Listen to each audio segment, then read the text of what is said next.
Thank you so much and congratulations on this beautiful, beautiful album that you've made. Oh wow! Thanks very much for the compliments. I appreciate it. It really was a labour of love, so no worries. So, mate, tell us a little bit about why you decided this was the right time to do your debut solo album. Yeah, I mean, the obvious answer for that was that we had the COVID-19 pandemic offering us, me, this opportunity to get creative, do things that away from Haken and Novena and the other projects I'm into, and focus on my own music. And people that have heard this or will hear this when it's out next week will realise how far removed it is from the stuff I've done before. And that was really intentional. I felt like I needed to express myself in this way and touch on a few influences that I've never really explored before. So that was the main reason, having the time finally to actually do it, because it is something I've been wanting to do for a while. So. I was going to ask that. How long has that burning desire been to do an album like this? Has it been there for a long time? Yeah, like always in the back of my mind that I would do it at some point. But up till now and continuing to be, Haken is the number one priority. Yeah. But obviously this was a great opportunity for me to do this. So yeah, I mean, the several songs on there I've been kicking around for some time. Just me and my guitar as a sort of side hobby. But it's been great to actually develop those finally and put them onto disc for the first time. So you mentioned about the influences that you wanted to explore with this album. Tell us a little bit about those influences. What kind of music influenced you to want to try this? Well, yeah, look, I grew up heavily influenced by sort of 90s MTV stadium rock. I have a big passion for bands like Aerosmith and Guns N' Roses and Bon Jovi and Journey and Kiss and all that stuff. Yeah. So there's an element of that has seeped through and continues to be on my playlists, my personal listening journey, and so that naturally came through. But there's other influences. I mean, again, 90s was a big influential era for me growing up, and coming of age and starting to get into music in a serious way. So bands like Radiohead were a huge influence on me. Elbow and Coldplay later on, so all that stuff kind of comes through in some way. So yeah, it's a big eclectic mix of stuff. But that's what you can expect. Yeah, and lyrically, what was inspiring you? Like, were you trying to take yourself back to the 90s and how you were feeling back then, or are the tracks that we hear here lyrically, are they more about things that you've gone throughout your entire life? No, lyrically, I kind of find myself more in the present. There's a lot of stuff about working through relationship issues. There's a track about remembering an old friend who's passed away. There's stuff about some notes on the kind of spiritual journey that I'm on and things like this. And so there's it's more rooted in the present. The lyrics are more rooted in the present day, and definitely of a more personal nature than anything I've done before. I'm properly wearing my heart on my sleeve on this record.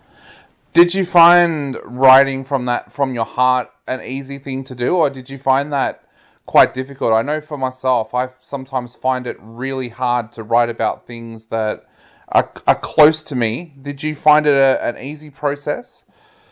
I've done it before plenty of times, but it's always been sort of cloaked in some sort of fiction. Yeah. So I mean, there's plenty of times on Haken albums where I've written about personal experiences, but I'd sing about mermaids and hide it in all these metaphors and stuff like this.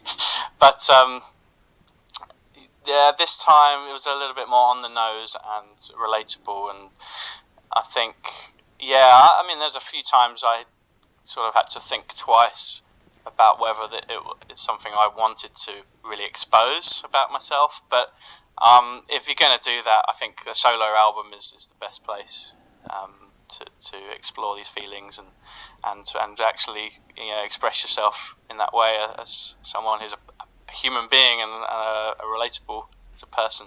Yeah, I'm kind of curious to know, how did you come to that decision about, yes, I do want to make that public, almost in a sense? Like, was there an internal debate going on there for you with some of the tracks? I mean, I guess so.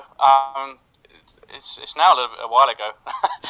Where there was I cracked straight on with this. March, April 2020.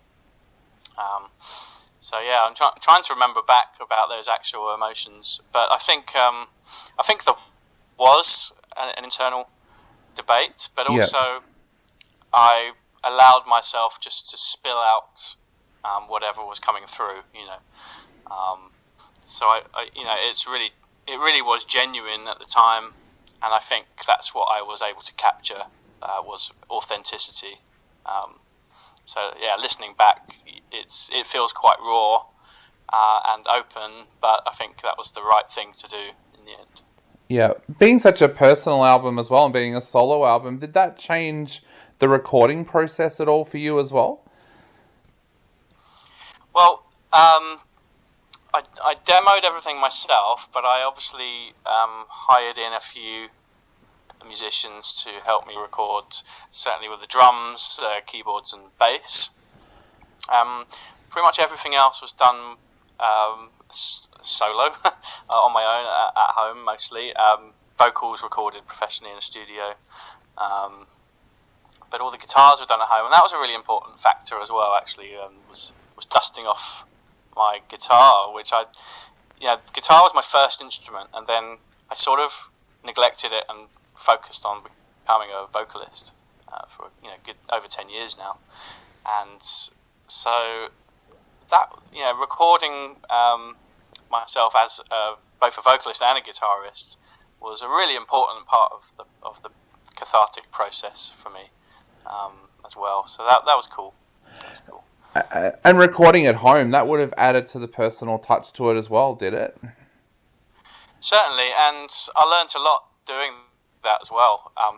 Up till now, I've always relied on the technical assistance from professionals, and I was really kind of plunged into this and learning how to record myself properly.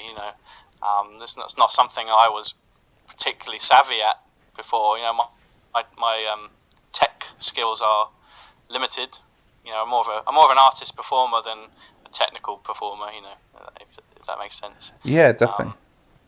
So yeah, it was a big learning curve, and I felt like this whole process was just about me evolving and becoming a better person, but also becoming a better musician, a better songwriter, and that's reflected in the album title as well. Like, the shadow of my future self is about looking forward and evolving and becoming something more. Yeah, and talking about the personal nature of the album as well, of course, the single that our listeners have heard is Catcher of the Rye. I believe that is a very, very personal track for you. Could you tell us a little bit about Catcher of the Rye and what that track is all about? Certainly, yeah. That out of all the tracks, that one kind of moves away from the relationship stuff that's on the record. But Catcher in the Rye is about a friend of mine who I lost over 10 years ago, who overdosed, and it was a time when I was sort of first dating my wife and traveling to Spain a lot.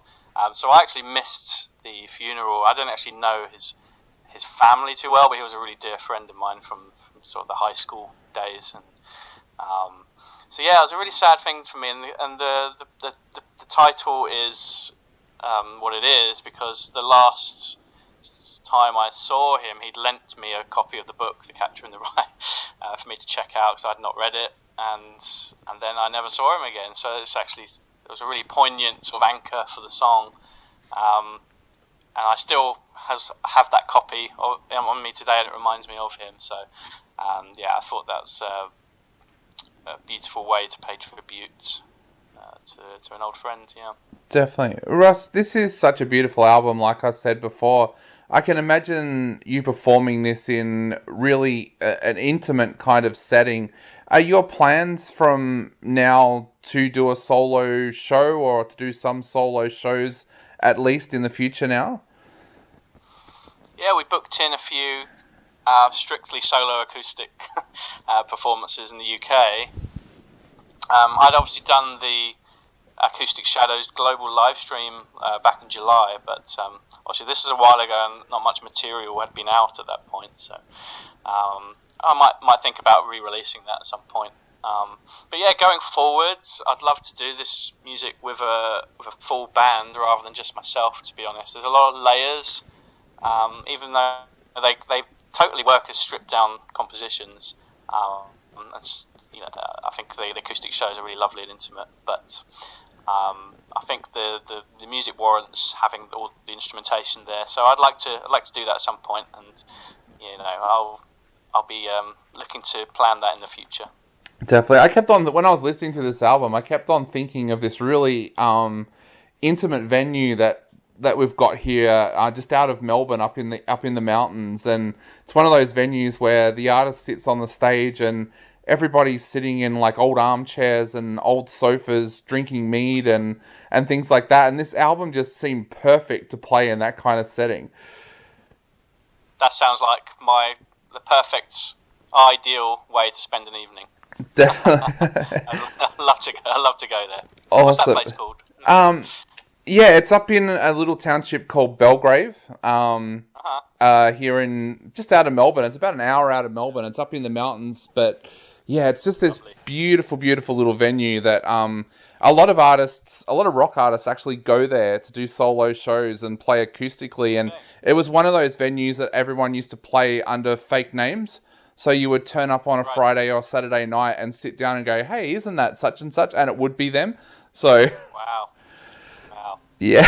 Well, that's cool. Who knows? You know, next time I'm touring your way and I have a day off, that might be something I'd be well up for doing. Definitely.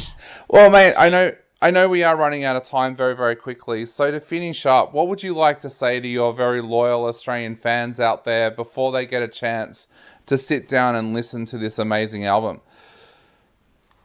Well, the loyal fans and anyone who's willing to check it out, obviously thank you for your support all these years with Haken and for listening, and please approach this with an open mind. It's nothing like Haken, but it's an album, it's a record I'm really proud of. It's still very eclectic, and I really hope it gets to be your guilty pleasure for the year. So yeah, thanks in advance for checking it out.